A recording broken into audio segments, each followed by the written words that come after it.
Hi, I'm Gary from New Again. We make cars like new again and have been doing that for over 30 years.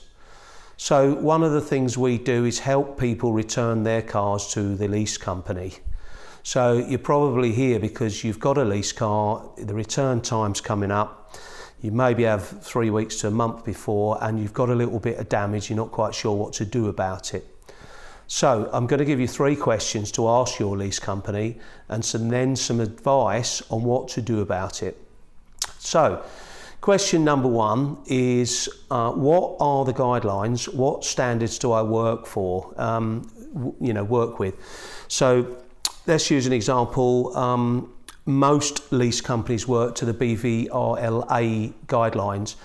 The BVLRA are an organisation that set the standards for fair wear and tear. That's one of the things they do. So they provide a booklet or there's an online link to a guide that tells you what's acceptable and what isn't. So use an example, you have a dent or a scratch or a scuff on the wheel. If the scuff is bigger than an inch big, then they would deem that as unacceptable and therefore you may receive a charge for that wheel. Just while we're on that subject, usually the charge is similar to the cost of the repair. So for those of you who've got scuff wheels, don't worry at the moment, because if it's just a scuff wheel, it's likely to be a similar recharge to what the cost of the repair would be. So, and at the same time, it may be that you're not even going to be charged for that. So, question number 2 is, so what is the likely prices? What are the prices that you are likely to be charged for the damage?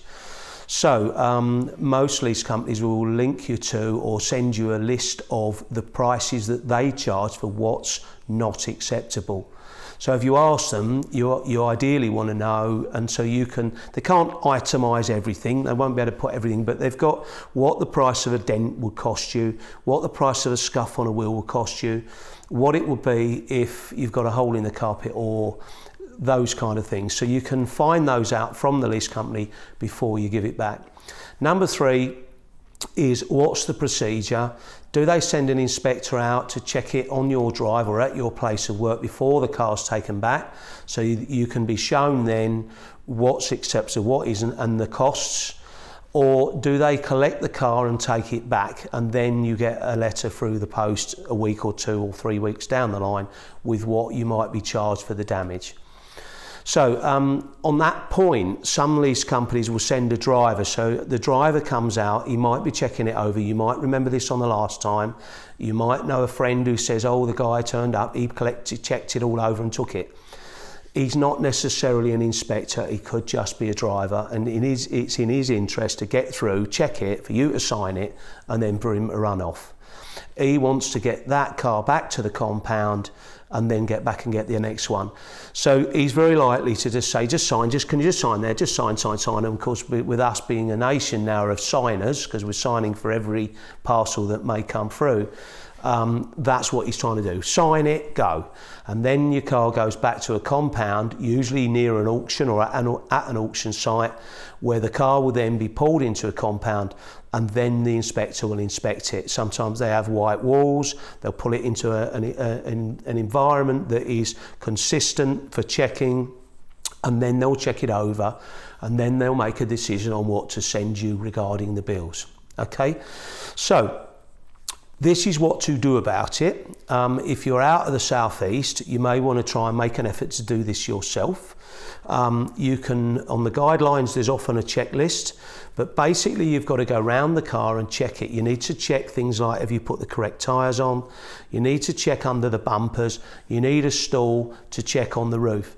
For those of you who think that you know your cars, I don't think you do, unless you're one of these people that clean the car every weekend and you wash all the roof and you wash the sills and you know the car and you're one of these people, then otherwise, if you have someone else clean the car, you probably don't know the car. You think you do, you think all I've got on my car is a scuff on the wheel and a little scuff on the back bumper that I didn't do, and maybe some dirt inside and it needs a good clean, and I don't know. I think there's something in the back that's the kind of thing that we see regular. Most people, when they're checking their own cars or think they know their cars, are looking at damage between what the wheel is and then up to about the height of your shoulder. So, you know, most people don't get on the roof, and most people don't get underneath. When I say on the roof, I mean on a stool and look on the roof. So you need to be aware that also there's an awful lot of people out there that will advise you on their subject. If you take the car to a wheel refurbishment company, they'll tell you we need to refurbish your wheels. If you're giving the car back, they do lots of them. And if you go to a dent guy may be able to get the dent out, these paintless dent remover, or a smart repair man would give you the opinion of a smart repair. But they're only going to give you the opinion based on what it is they see. A mechanic will tell you the car seems all right because it sounds and runs all right. And so you need to be aware that you need an overview on the whole car. So if you're in the southeast or near the southeast and you want to come to Essex, we're based in Chelmsford. We need you and your car for just over half an hour, and we'll inspect it with you. We check underneath, we check you got your locking wheel nut, it's in the right place, we check you got your spare key, we make sure you got the right tyres on, we make sure your service book and it's noted in the system or on the service book stamp, and we make sure that's right. We check your moonroof, make sure there's no cracks in that. If you were to get a crack in the moonroof, by the way, a recharge could be £1,000. So there are some things out there that make it worthwhile doing. A locking wheel nut, gone down the back of the spare wheel, maybe you never even picked it up, maybe you never had the wheel off. But somebody in that 3 years has probably taken the wheels off 2 or 3 times to do the tyres, the brakes and all of those things. And if that person put the wheel nut back, the locking wheel nut back inside the boot, and then it's come out of its slot and dropped down the spare wheel, nobody cares. You know, the lease company do care. Of course, maybe they don't like to charge you, but nobody really cares about where it went. It's gone down the back of the spare wheel. When they inspect the car, is the locking wheel nut there? Maybe it is, maybe it isn't. So if it's not there, then that would mean you would probably receive a charge through the post later. So they're the things that need to be checked. Some things can be quite expensive if you don't, and there are some things that are not worth doing either. So we're based in the southeast, and we just need you and your car for just over half an hour. Give us a call, get it booked in, and we'll check it over. Then you can call your lease company before you give your car back and make some informed decisions. We need you for about a month before the car goes back. For those of you leaving it to the last minute, that's fine. We'll do our very best to accommodate and fit you in.